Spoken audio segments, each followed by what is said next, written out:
KCR దిగిపోగానే current ఎందుకు బంద్ అవుతుంది, ఇలాంటివన్నీ కూడా ఆయన క్వశ్చన్ చేస్తున్నారు. కాబట్టి సరే, ఓవరాల్గా ఫైనల్గా మీరేం చెప్పదలుచుకున్నారు?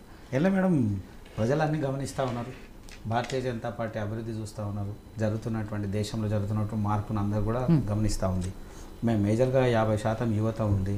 యువత ఎటువైపు ఉంటే ప్యానెల్ అంతా అటువైపు తిరుగుతాయనేది మనకు ప్రత్యక్షంగా తెలిసినటువంటి విషయమే. దాంట్లో భారతీయ జనతా పార్టీ ముందడుగులు ఉంది. మేము అభ్యర్థులను ముందే అనౌన్స్ చేసినాము, అభ్యర్థుల్లో ప్రజల్లోకి వెళ్ళిపోయారు, అన్ని విషయాల్లో అవగాహన ఉంది, అన్ని విషయాల్లో ప్రతి ఒక్కరికి ఈరోజు సోషల్ మీడియా ద్వారా ప్రతి అంశాన్ని కూడా వాళ్ళు క్లియర్ చూస్తూ ఉన్నారు. దాంట్లో ఏమాత్రం సందేహం లేదు. పెద్దలు చెప్తున్నట్టు ఇలా రెచ్చగొడితే కూడా రెచ్చిపోయి చేసే కొట్టుకునే పరిస్థితులు కూడా పాతకాలం మనుషులు కాదు. ఆ రోజుల్లో హీరోలు ఫ్యాన్స్ కొట్లాడుకున్న రోజులు ఉన్నాయి, పార్టీలు కొట్లాడు. కానీ ఇప్పుడు పరిస్థితులు అట్లా లేవు. ఎవరు ఇండివిజువాలిటీ వాళ్ళకు ఉంది, ఎవరు ఆలోచన వాళ్ళకు ఉంది. ఓటు ఎక్కడ వేయాలనేది పూర్తి ఆలోచనతో ఉన్నటువంటి యువత ఉన్నారు, అందరూ కూడా ఆలోచిస్తూ ఉన్నారు. దాంట్లో ఏమాత్రం సందేహం లేదు. ఇక కాంగ్రెస్ పరిస్థితి ప్రస్తుతం వాళ్ళు వచ్చిన కొన్ని రోజుల్లోనే వాళ్ళు ఇచ్చినటువంటి హామీలు పూర్తి అమలు చేయాలనేటువంటి పరిస్థితులు ఉన్నారు. వాళ్ళే కొంత డైలమాలు ఉన్నారు. ఇంకో 2-3 క్యాండిడేట్లను కూడా వాళ్ళు ఇంకా అనౌన్స్ చేయలేదు.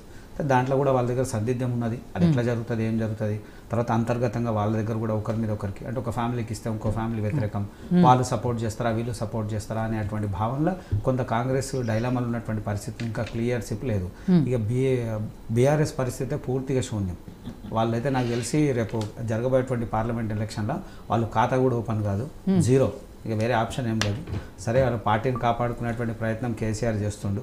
ఇన్ని రోజులకు ఆయన్నే వచ్చి నేను టీవీకే దిగుతా, నేను ప్రజల్లోకి వస్తా అంటుండంటే ఆయనకు 10 సంవత్సరాలు అవకాశం ఇచ్చారు ప్రజలు అవకాశం ఇచ్చినా ప్రజల మధ్య రాకుండా, కనీసం నాయకులకు కూడా అందుబాటు లేకుండా ఒక నియంత పాలన చేసి ఒక హిట్లర్ లెక్క పాలించింది. కాబట్టి ఇలా ప్రజలు ఆయన తిరుగుబాటు చేసి ఆయన తీసుకుపోయి ఫామ్ హౌస్లో కూర్చోబెట్టే పరిస్థితి చేశారు.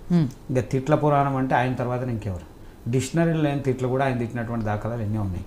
మొన్న ముఖ్యమంత్రిని లిల్లీ పుట్ అంటుండు. ఇప్పటివరకు ఇనలే నేను, ఎప్పుడో ఇన్న విషయం లిల్లీ పుట్ అంటుండు. అంటే మనం తెలంగాణ లేదా ఆంధ్ర యాసలో పొట్టోడు అనేటువంటి అంశం అంటాడు, కానీ దానికి ఒక వర్డ్ దేవులాడి లిల్లీ పుట్ అని తిట్టడము. అంటే ఆయన తిట్లలో ఆయన జనరల్గా కూడా అసలు తిట్లకు ఒక రూపము, ఒకవేళ డిక్షనరీ ఏమని చేయాలంటే కేసీఆర్ని ఆదర్శంగా తీసుకొని రాయాలి. అన్ని తిట్లు తిడుతుంటాడు ఆయన. మళ్ళీ ఆయన అవతలలో మాట్లాడితే అంటుంటాడు. ఎందుకు ఇదే నరేంద్ర మోడీ గారు వచ్చినప్పుడు 100 సార్లు అన్నాడు, అందరూ వచ్చినా అంటా ఉన్నాడు. ప్రజలు ఇవన్నీ గమనిస్తూ ఉన్నారు.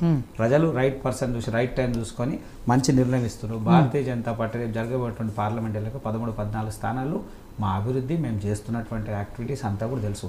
తెలంగాణ రాష్ట్రంలో సుమారు 9.26 కోట్ల రూపాయల నిధులు ఇచ్చినాం ప్రతి సంక్షేమ పథకంలో.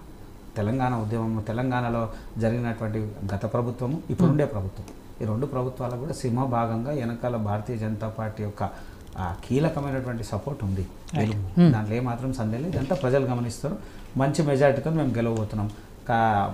ఒక హైదరాబాద్ పార్లమెంట్లోనే మేము ఏ స్థాయిలో ఉన్నాం అనేది మనం అందరం చూస్తూ ఉన్నాం. మేము గతంలో ఎప్పుడు కూడా అంత డీకున్నటువంటి దాఖలాలు ఇవాళ ఏదో సర్వే రిపోర్ట్లో 42%, వాళ్ళు 44%, అంటే ఒక 2%లోనే మేము ఉన్నాం. మాధవలత గారు ప్రచారంలో కానీ ఒక సర్వే చేసినటువంటి రిపోర్ట్లో ఆ స్థాయిలో ఉన్నాం. ప్రజలు ఆదరిస్తూ ఉన్నారు. అయితే సరే, మతం గురించా, రాముడి గురించా, లేదా హిందుత్వమా, ప్రజలు దాన్ని గౌరవిస్తున్నారు. మెజారిటీ పీపుల్స్ హిందువులు ఉన్నారు. హిందువులు ఉన్నప్పుడు హిందువుల గురించి మాట్లాడితే తప్పేముంది? మాట్లాడితే హిందువుల గురించి మాట్లాడితే మేము ఎక్కడ ముస్లింలకు వ్యతిరేకంగా మాట్లాడలేదు. వాళ్ళకు అనుకూలమైనటువంటి ఎన్నో పథకాలు వచ్చా ఉన్నాయి. పథకాలల్లో ముస్లింలకు ఇయ్యము, హిందువులకు ఏమి ఇస్తామన్నటువంటి పథకాలు ఎక్కడ కూడా ఉండదు. కేంద్ర ప్రభుత్వాలు ఇచ్చినటువంటి అన్ని పథకాల్లో అందరికీ ముద్రా లోన్ కింద హైదరాబాద్ భాగ్యనగర్లో లక్షలాది మంది ముస్లింలు తీసుకున్నట్టున్నాయి. వీధి వ్యాపారులు తీసుకున్నటువంటి లోన్లు ఎంతో ముస్లిమ్స్ ఉంటారు.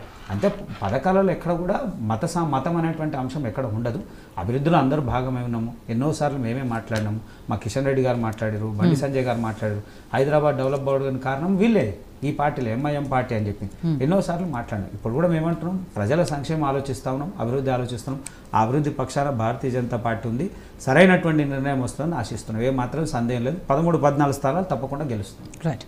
సో సునీల్ గారు, ఏదైతే తెలంగాణలో అత్యధిక సీట్లు సాధిస్తామో కేంద్రంలో కూడా ఈసారి కాంగ్రెస్ పార్టీ డెఫినెట్గా ఇండి కూటమితో అధికారం